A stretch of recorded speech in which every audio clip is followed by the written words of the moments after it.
quand on scrute le patrimoine des Marocains, on voit que essentiellement il y a de l'immobilier.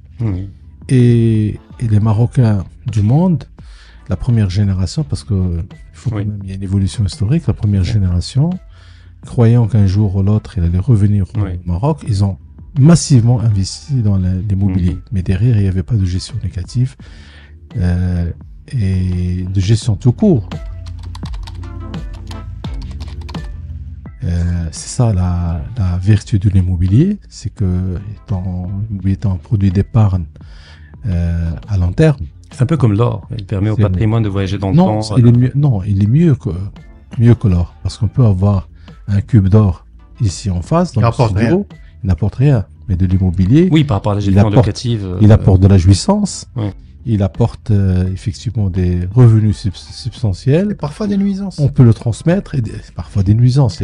C'est pour ça que moi j'ai toujours appelé l'immobilier étant un produit d'épargne et de défiscalisation.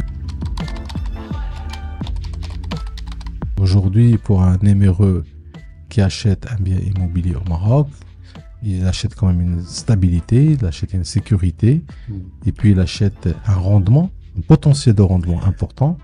Et pourquoi pas une plus-value, une fine. Le marché immobilier est cyclique. Il y a des périodes et c'est pour cela qu'il faut faire très attention avant de se lancer dans un achat. Il faut se renseigner. Le dirham va entrer dans un processus d'évaluation. De manière mécanique, dans quelques années, ils vont gagner 30, sans rien faire. Sans rien faire. Chaque marché subit des fluctuations et chaque marché à ses contraintes, ses avantages. Et des cycles différents, qui ne sont pas synchronisés, et que peut-être le moment de dire, bon, il faudrait investir au Maroc, c'est une façon de diversifier son portefeuille.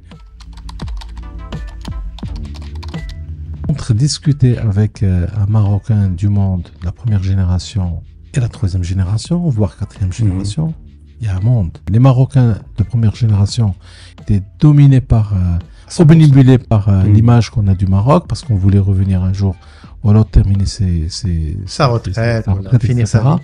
Ceux-là, ils sont installés dans leur pays d'accueil, ils sont même bien installés, puisque vous avez des cadres, des managers qui travaillent dans de grandes entreprises et qui ne sont pas peut-être intéressés, qui sont intéressés par l'immobilier juste pour avoir un point de chute.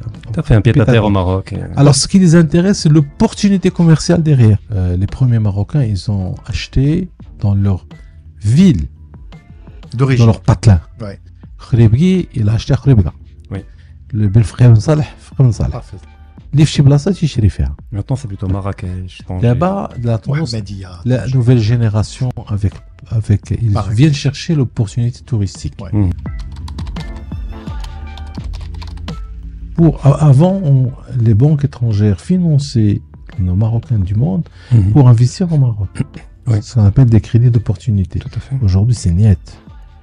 Même les transferts deviennent difficiles. Ça veut dire qu'aujourd'hui, il y a une volonté de la part des pays d'accueil.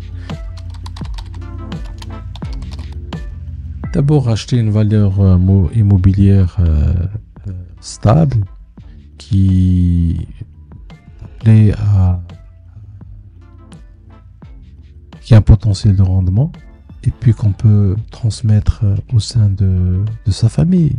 Le plus important, c'est de maintenir le lien avec, je dirais, le cordon ombilical. Il ne faut pas le couper avec le Maroc.